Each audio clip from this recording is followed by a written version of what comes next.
For a while, gaming has been in a bit of a dark age. Games being delayed left and right, some were in development hell, some were announced for really no reason other than the sake of hype and marketing.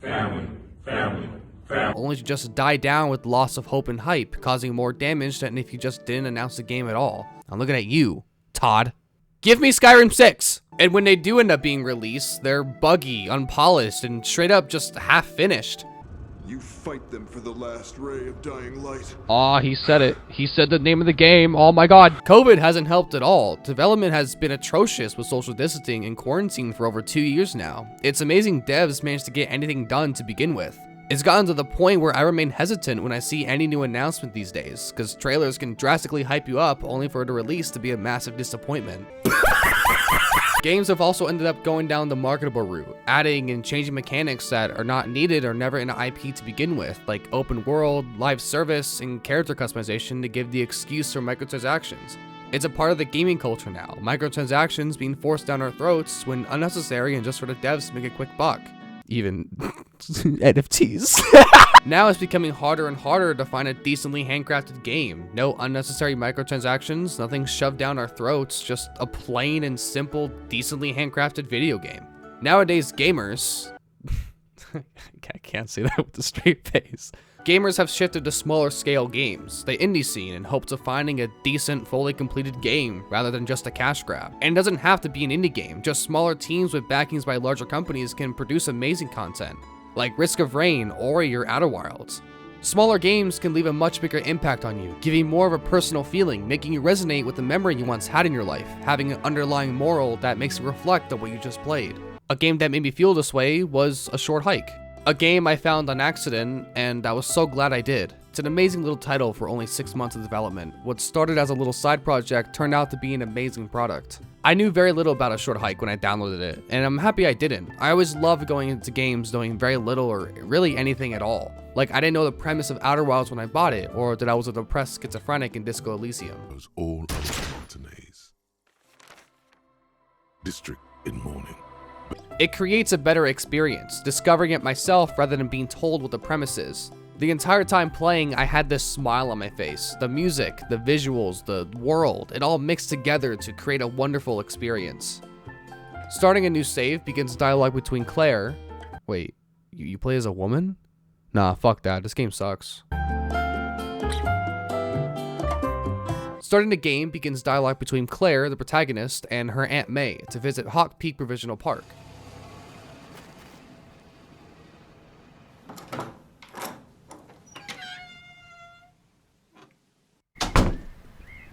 The biggest thing I noticed was the massive pixelated filter. At first glance, I thought the game was 2D, but after a second, I realized it was all 3D models, just with the filter over it. Talking to Aunt May, Claire explains that she was waiting for a phone call, but there's no reception except at the peak of Hawk Peak. It's a little confusing, I'm just gonna say mountain. Giving us the goal of A Short Hike, to climb the peak of the mountain. Something I liked was the way the game introduced controls by telling you straight up. The second person you talk to will directly tell you a mechanic as if it's nothing, breaking the fourth wall a little bit. This happens a few times, and it's actually pretty funny. After that, there's this kid that just tries to grab shells. Piece of shit. Moving on, you were introduced to one of the game's soundtracks.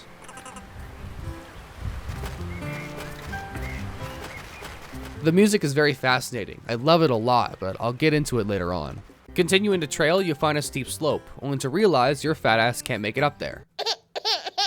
Talking to the fox right next to you, he says you need golden feathers to make it up. Introducing you to the main mechanic of A Short Hike, the golden feathers, allowing you to climb up walls or jump as many times as you have feathers. Golden feathers are found in multiple ways, from scattered around in the open world, or from the people around the island. A bunch of the citizens of Hawk Peak will give you a feather if you do a task for them, like find an old man's watch, or find someone's camping permit that a fish ate.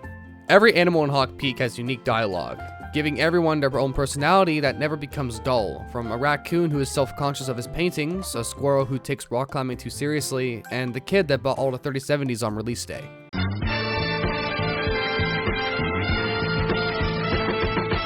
No one feels the same, except those fucking boomer marathon runners. It adds a lot more personality to the island, keeping you engaged, almost forgetting what the initial goal of the game was in the first place.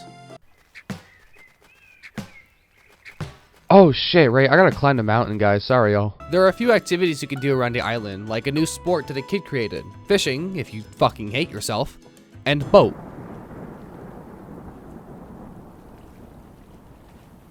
What's cool about the boating is it was a free update to celebrate the release of a short hike on the Switch, adding the boat and also a whole new set of islands north of Hawk Peak, also with a racing challenge that offers a golden feather if you finish it in time. Something leagues better than what AAA games spit out these days. Alrighty, new update for Battlefield. Let's see. We get a leaderboard. We get a fucking leaderboard. It's been 3 months. Are you serious? The camera is a fixed point that is programmed to change depending on where you are. It can be a little annoying at times, but you can also use a cheat code to look around with a free camera. There's no restriction to it, so it can be a little bit janky at times. Why are we still here? Just to suffer? There are also little telescopes to see points of interest of the island. One of them gives a decent view of the entire island, realizing it's much bigger than it seems. Having a set point of view everywhere can make it seem like the island is small, but in reality it's anything but. You can also use your mouse to move the camera a little bit, but it's not really noticeable.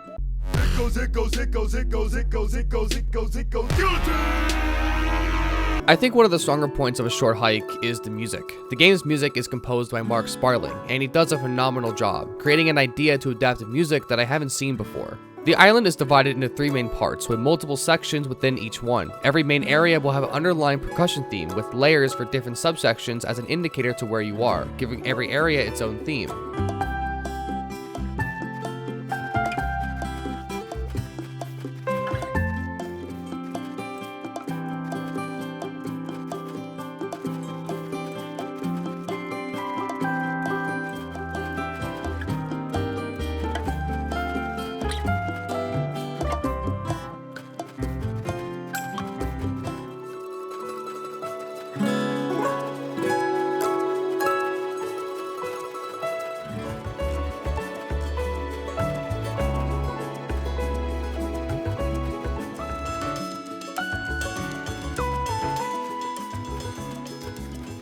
The 2 exceptions to this is the mountain and the boat. The mountain will stack layers the higher you climb up, making the hike more intense as you close to the end, and the boat will add layers the faster you are leading up to the final track.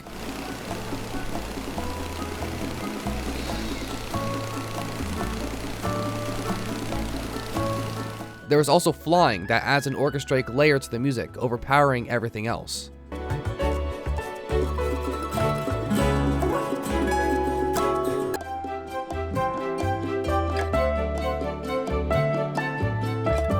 Each section has its own song, being able to tell you where you are, allowing yourself to mentally map out the terrain without the need of an actual minimap. It's much more rewarding that way. It's at times calming but also powerful and sounds just overall amazing. It makes me want to pick up my guitar and practice more, but my lazy ass still doesn't.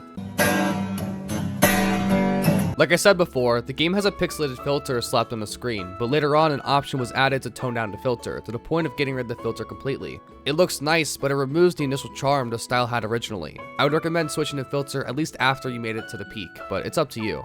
The middle option has noticeable difference, but no filter at all seems like you're playing a different game. As much as I love the pixel filter, it can be kinda difficult to know what you're looking at first glance. I enjoy the middle option more. It allows me to see things more clearly, but maintain the original style the game is meant to have.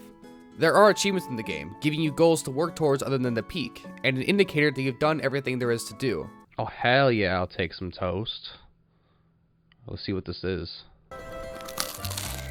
Oh, I get an achievement. Cool. Thank you, Short Hike. One thing I actually noticed while trying to get footage was if you leave the first area without talking to Aunt May, it strikes up the conversation anyways, with her bringing up that you would dare leave without saying hi.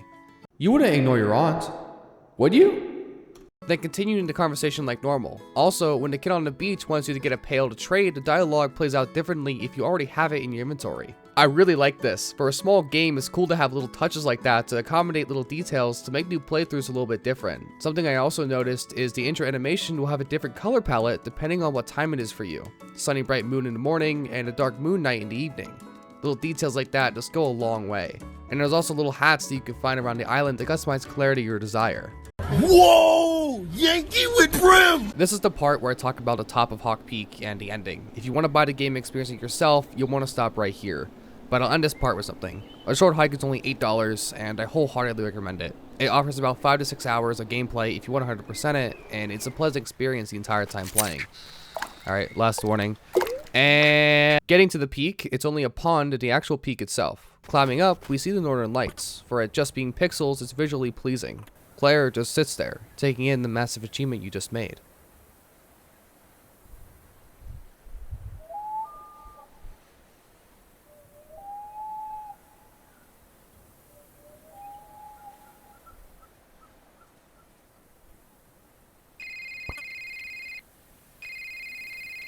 Answering the phone, it's Mom.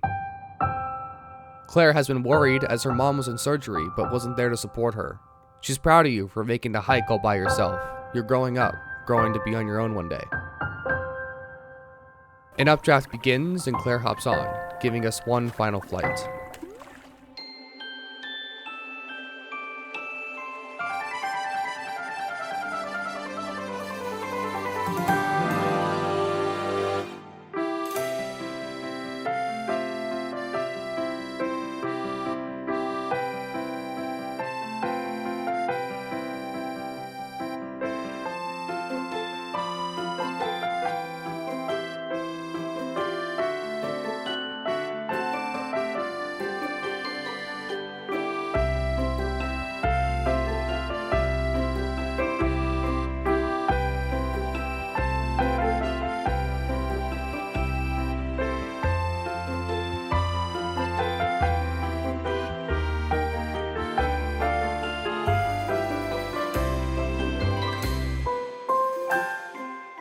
Going back to Claire's, you can speak to Aunt May, telling her all the fun things you did today, like becoming champion at a new sport, learning to fish, or eating toast. Then going back inside to take a nap.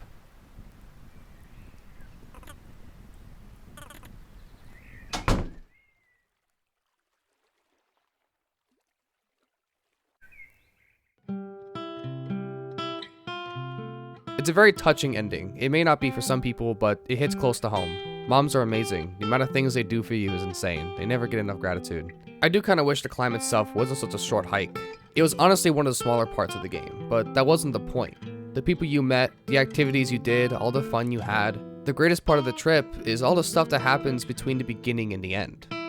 It's not about the destination, it's about the journey.